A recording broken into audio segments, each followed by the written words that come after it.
Toprak Razgatlioglu has one MotoGP point. Just one. From 3 races now. And the people defending that number will tell you the same thing every time. The bike is broken. The machine is a disaster. Wait until Yamaha fix it. And they are not wrong.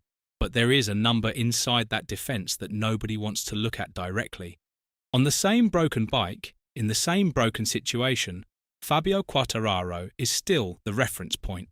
And through 3 rounds, Toprak has beaten him once. In Austin, when Quartararo's tyres gave out in the final 5 laps. 2 rounds out of 3, Quartararo was faster. And the one time Toprak got ahead, it was the machine that made the call, not the rider. So what is actually happening here? And why does Jerez feel like the moment the answer stops being avoidable? Because the machine is genuinely terrible. Let's be specific. At Austin, Toprak and Quartararo were the 2 slowest riders in a straight line, more than 10 kilometers per hour down on the fastest machines on the grid. Jack Miller put it better than anyone could. "We're trying to open it up on the straight," he said after Austin. "You're like a lamb to slaughter a little bit."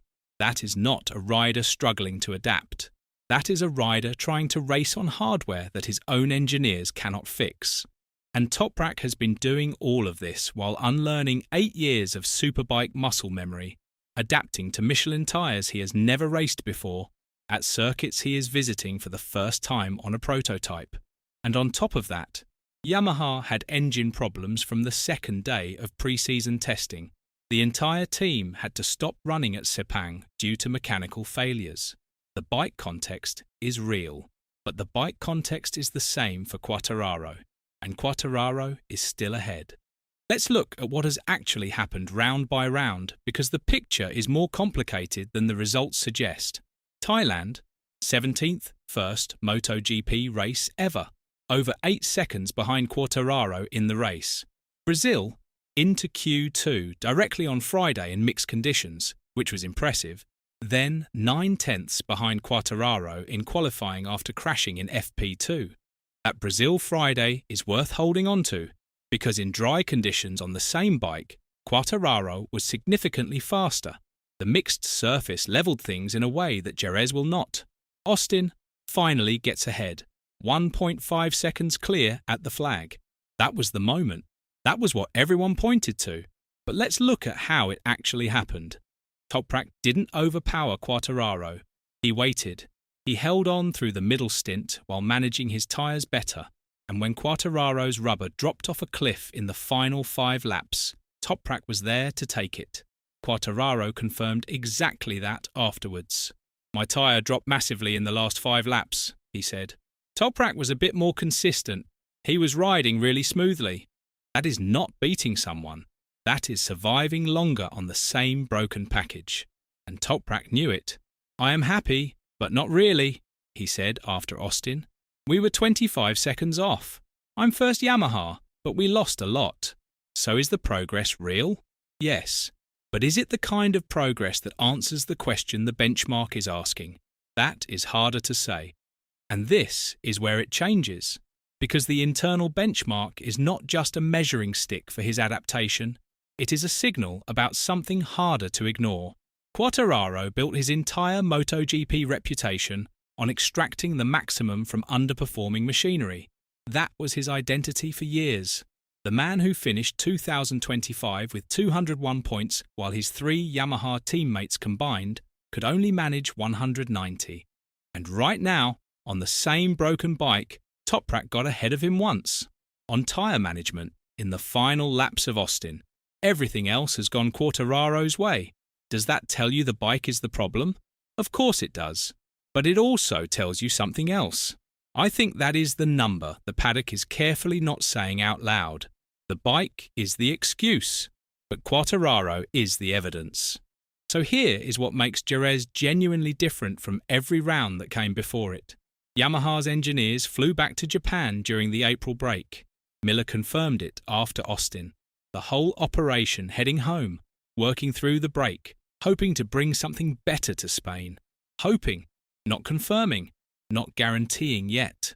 But if Yamaha do bring an upgrade, even a partial one, Then Jerez becomes the first round where the excuse gets meaningfully smaller, where the gap between Toprak and Quartararo has less machine to hide behind, and where the question that has been quietly building since Thailand finally has to be answered on the timing screens rather than explained away. What happens to the narrative if the bike improves and the gap stays the same? That is the question nobody is asking yet. But it is coming, and Jerez is when it arrives. But let's say Yamaha bring nothing. Let's say Toprak arrives at Jerez on the same package that has been grinding him down since round one. He tested there on the MotoGP bike. He knows the circuit from years of superbike racing. The conditions are as close to familiar as they are going to get this season. And Quartararo, the man he is supposed to be hunting by the end of 2026 according to his own manager's public target, has been on the same machine all year, and the gap has not consistently closed.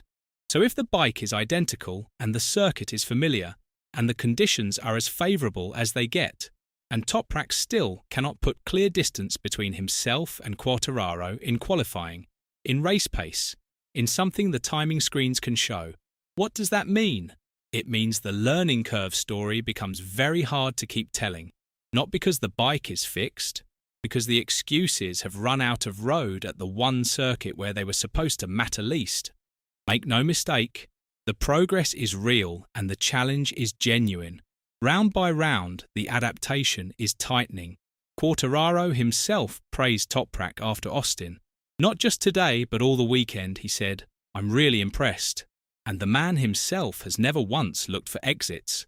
"I'm not satisfied because once again I finished almost last," he said after Brazil. "But this weekend I learned something about engine braking. That is not a rider crumbling. That is a rider absorbing everything and refusing to brake." But here is the truth about why this story matters beyond just one rider on a bad bike. Toprak Razgatlioglu came to MotoGP as the most anticipated crossover signing in years. 3 superbike titles, 13 consecutive wins before he left, and the verdict forming around his name right now, built on 1 point and a gap to a departing champion, is going to be very hard to undo if Jerez does not produce something different. That is the real weight Jerez carries, not just for this season. So is Toprak on the verge of showing everyone exactly why he came to MotoGP? Or has 3 rounds of the same result already told us more than anyone is comfortable admitting? Let us know in the comments below, and once you do that, make sure to click on the video appearing on your screen right now.